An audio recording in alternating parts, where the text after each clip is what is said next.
ऋषिमुनियों की पावन धरती, देश धर्म का नाता है। कहते सारे लोग यही है, वो हमारी माता है। जाग उठो ओ भारतवासी, जाग उठो ओ भारतवासी, गौ पर छुरियां चलती हैं। बंद करो गो माँ की हत्या, सारी जनता कहती है। बंद करो गो माँ की हत्या, सारी जनता कहती है।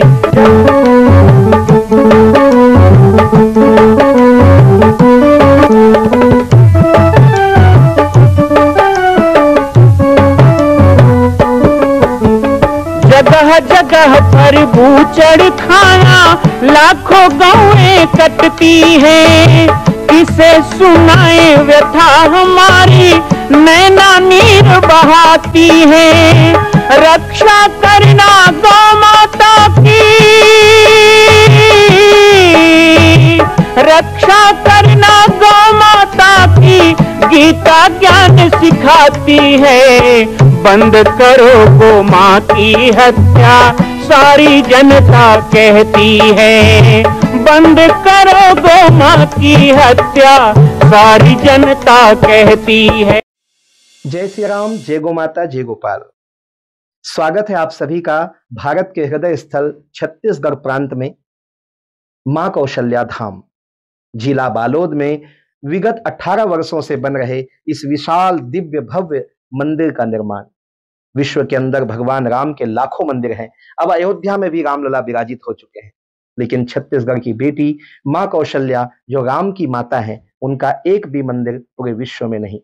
इसीलिए यह विशाल तीर्थ का निर्माण विगत वर्षों से चल रहा है बालोद जिला छत्तीसगढ़ में। 25 करोड़ की लागत से बनने वाला 108 फीट ऊंचा, 65 फीट चौड़ाई और 136 फीट लंबाई का राजस्थान के ठोस पत्थरों से बनने वाला यह मंदिर हजारों वर्ष तक भारत में 5वें धाम कौशल्या धाम के रूप में स्थापित रहेगा। 3 तल के इस मंदिर में प्रथम तल पर भगवान शिव, मध्य तल में गोद में रामलला को लेकर स्वर्ण सिंहासन में मां भगवती कौशल्या विराजित होंगी और तीसरे तल पर पंचमुखी हनुमान। इसके अलावा सामाजिक समरसता को समर्पित यह मंदिर सनातन हिंदू धर्म के समस्त देवी देवताओं महापुरुषों की मूर्तियों से सुसज्जित होगा।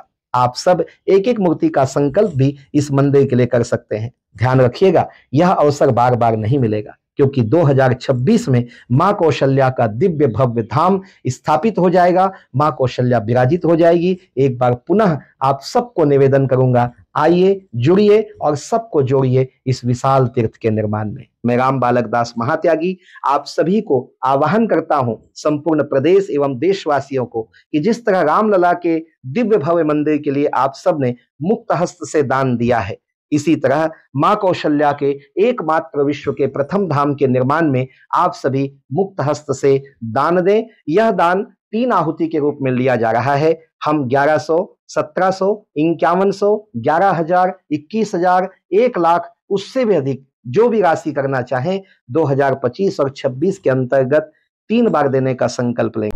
जय श्री राम, जय गो माता, जय गोपाल। आज एक बार पुनः श्री हनुमान नंदीशाला गौ अभ्यारण्य के इस पावन वातावरण से मैं बाबा जी की पाती लेकर आप सबके साथ हूं। लगातार आप सभी 10 दिनों से बाबा जी की पाती में बचपन की यादें कार्यक्रम में सम्मिलित हो रहे हैं। कल हमारे साथ कुछ भक्तों की जिज्ञासा, नन्हे मुन्ने बच्चों के पूछे गए प्रश्न भी हमने सम्मिलित किए। आगे भी ये क्रम जारी रहेगा। बाबा जी की पाती के माध्यम से मैं स्वयं उस समय मेरे मनोगत भावों से जुड़ रहा हूं और उसे व्यक्त करके एक अद्भुत आनंद की प्राप्ति कर रहा हूं। मुझे ऐसा लगता है कि मनुष्य के जीवन में कभी ना कभी ऐसे पल आते हैं जब वो बीते हुए पलों को याद करता है, उन पलों को याद करता है जिन पलों में उसने सुख या दुख में अपने समय बिताए। लेकिन सुख दुख से परे कोई ऐसी अनुभूति यदि जीवन में हो तो उसे बार बार याद करने का मन करता है। कुछ ऐसा ही पल मेरे लिए वो 2-3 दिन का पल था। अभी तक आपने सुना कि 24 फरवरी को दीक्षा के उपरांत हम थक करके रात्रि में सो गए। 25 फरवरी को क्या हुआ ये अभी बताना शेष है। बहुत लोगों की इच्छा भी है कि किस तरह पहली बार परिवार से अलग होने पर हमारे मन में कुछ भाव आए, नहीं आए, क्या हुआ होगा। 25 फरवरी को प्रातःकाल कुछ अलग प्रकार का जीवन था, क्योंकि आज हमें स्नान करके गुरुदेव के पास बैठना था, साधु वाले वस्त्र पहनने थे, हमें पीले कपड़े सुबह दिए गए। गुरुदेव ने अपने आसन पर बैठा करके हमारा तिलक स्वरूप किया, चंदन लगाया, और वो दिन यज्ञ के समाप्ति का, पूर्णाहुति का था, तो भक्तों का विदा लेने का क्रम चलने लगा। धीरे धीरे दोपहर तक तो लगभग आश्रम खाली हो गया। हमारे पिताजी, बड़े भाई, हम और गुरुदेव, इसके अलावा एक दो भक्त जो पास के गांव के थे वही बचे हुए थे। तो बड़ी शांति सी लग रही थी, सूनापन भी था और शांति भी थी। पिताजी ने कहा कि चलिए आपको थोड़ा हम जंगल घुमा लाएं। तो हम फिर उस दिन पाटेश्वर गए, वहां पूजा वगैरह किया और दोपहर तक वापस आए। दोपहर में भोजन किया। दोपहर भोजन विश्राम के बाद गुरुदेव के इशारे से हमारे पिताजी ने हमसे कहा कि अब आप तो संत बन गए हैं। और मैं देखता हूं मंगसा वाले गुरु जी का, आज भी वो वैसे ही बात करते थे और पहले दिन भी उन्होंने वैसे ही बात किया। दीक्षा होते ही उनका भाव हमारे प्रति वैसा बन गया जैसा आज है। वैसे ही हाथ जोड़ करके, बाबा जी ऐसा, अभी भी थोड़ा अजीब सा लगता है, पर ये उनकी महानता है और सही भी है, ऐसा होना भी चाहिए, मर्यादा है। उन्होंने कहा कि बाबा जी अब तो आप संत बन गए हैं, तो हमें आज्ञा दीजिए, हम घर जाएं। सुन करके थोड़ा मैं अवाक हुआ, मन में स्तब्धता सी आ गई। घर का मुखिया ही कह रहा है कि हम अपने घर जाते हैं, तो इससे ये प्रमाणित होता है कि अब वो घर मेरा घर नहीं रह गया। इसकी जरा भी कल्पना मुझे घर से निकलते में नहीं थी, आश्रम पहुंचने, दीक्षा होने में नहीं थी। और इसका कारण था बचपन। बचपन होता ही ऐसा है, जब उसे तत्काल कुछ मिले तभी वो उसको समझ पाता है, पहले से सोच कर नहीं रखता और बाद में भूल भी जाता है। मुझे लगा कि ये तो ठीक नहीं हो रहा है। मैंने उनसे कहा, क्यों जाएंगे आप? उन्होंने कहा, जाना तो पड़ेगा, अब आपका घर ये है, हमारा घर वो है। मैंने कहा, क्यों, आप भी यहां नहीं रह सकते? पहले तो हंस के टालना चाहा, बाद में वो भी बहुत ज्ञानी है, उन्होंने कहा तो ठीक है, हम भी बाबा जी बन जाते हैं, हम भी चेला बन जाते हैं गुरु जी का, हम भी लंगोटी पहन लेते हैं। फिर आप सोचो आपकी मैया का क्या होगा, वो घर में अकेली नहीं हो जाएंगी। मैंने कहा हाँ ये बात तो है। तो बिछड़त बनई में गुदरत बनई बोलते हैं, तो कुछ स्थिति सांप छुछंदर की वहां पे हुई। फिर उन्होंने मुझे कहा कि ठीक है, यदि आप ज्यादा जिद करते हैं तो आप भी चलिए, फिर आप साधु नहीं रहेंगे। भाई जो योगी है वो भोगी नहीं हो सकता, भोगी है वो योगी नहीं हो सकता। तो ऐसा करते करते शाम हो गई, रात्रि होने को आई और यही बात चलता रहा। मैं भी कुछ निश्चय नहीं कर पा रहा था, मुझसे जवाब मांगा जाता था, मैं जवाब देता नहीं था। इस चर्चा में बाद में गुरुदेव भी शामिल हो गए। छोटा भाई मैं था, लेकिन बड़े भाई को परेशानी ज्यादा हो गई थी, वो किसके तरफ बोले। मैं अकेले में उसको बोलता था कि आप मत जाओ, साथ में रहो। वो कहते थे जहां पिताजी रहेंगे वहां मैं रहूंगा। तो रात्रि में ये बात आई, आप तय कर लो, या तो हम सब बाबा जी बन के यहीं रहें तो घर का क्या होगा, और नहीं तो आप हमारे साथ चलो, आप बाबा जी नहीं रहोगे। लेकिन जब भी वो कहते थे ना कि आप बाबा जी नहीं रहोगे, तो मन दुखी हो जाता था कि नहीं, मुझे तो संत ही रहना है, मेरा जीवन संत जीवन ही है, मैं उससे अलग नहीं होऊंगा, चाहे जो भी छूट जाए। पर उनसे भी अलग होने का मन नहीं करता था। उस समय मन ऐसा था कि वो भी रहे, मैं ऐसे ही खेलूं करूं और साधु जीवन भी हो जाए। समझ ही नहीं आ रहा था उस समय कि क्या होना है। और इस तरह रात्रि में हम सब सो गए। उस दिन हम केवल 4-5 मूर्ति ही थे आश्रम में, और गुरुदेव थे, एक आध संत सेवक और हम तीनों।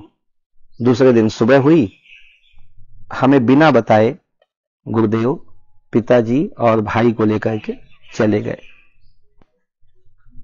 हमने बाद में आश्रम में जो सेवक थे उनसे पूछा तो बोले यहीं कहीं गए हैं। हमें भी लगा गांव गए होंगे और आ जाएंगे। आगे जो घटना हुई मैं बताता हूं आपको।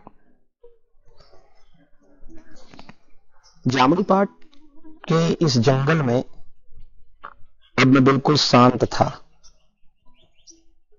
गुरुदेव भी नहीं थे। मुझे जहां तक याद है मेरे साथ हीरादास जी थे।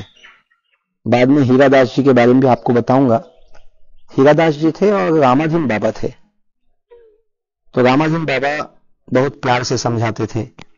उन्होंने मुझे कहा कि आप तो अब साधु संत हो गए हैं, बढ़िया आप भजन करिए, धुनी में बैठिए और बाबा जी अभी आ जाएंगे। मैं पूछता था कि पिताजी नहीं आएंगे? तो वो कहते थे वो क्यों आएंगे? मैं कहता था नहीं नहीं, ऐसे कैसे चल देंगे, वो आएंगे।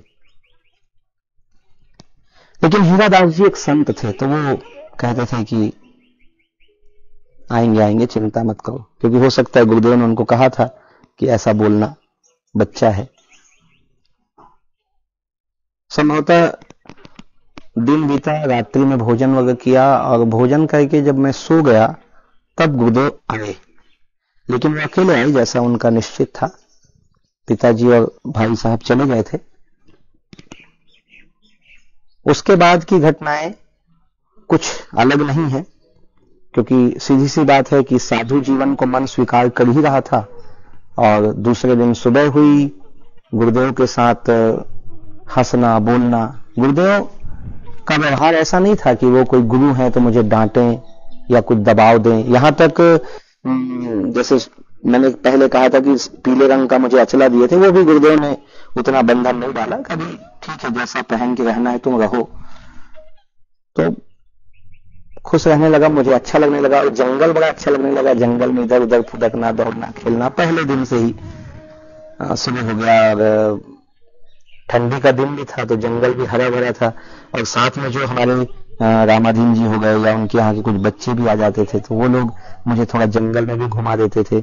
गाय भी थी, कुछ समय गाय के साथ भी बिता लेता था। ऐसे करके समय बीतने लग गया और धीरे धीरे छोटा सा बाल मन मेरा वो रमने लग गया जंगल के वातावरण में। लेकिन कभी कभी ऐसा होता था जब विशेषकर शाम के समय मुझे 6 बजे ही नींद आने लगती थी। दिन भर खेला कूदा रहता था, थकान हो जाती थी।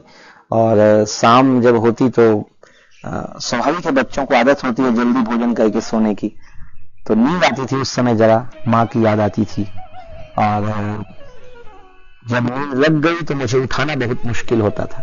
लेकिन गुरुदेव को बहुत दुख होता था कि बालक भूखा सो गया, तो नींद में मुझे खिलाते थे। मुझे पता ही नहीं होता था, सुबह बताते थे तब समझ में आता था कि मुझे भोजन कराया गया है। मैं नींद में ही झूमते रहता है, गुरुदेव मेरे हाथों से, अपने हाथों से मुझे खिलाते। इस तरह गुरुदेव को भी तकलीफ होती थी, लेकिन क्या करें।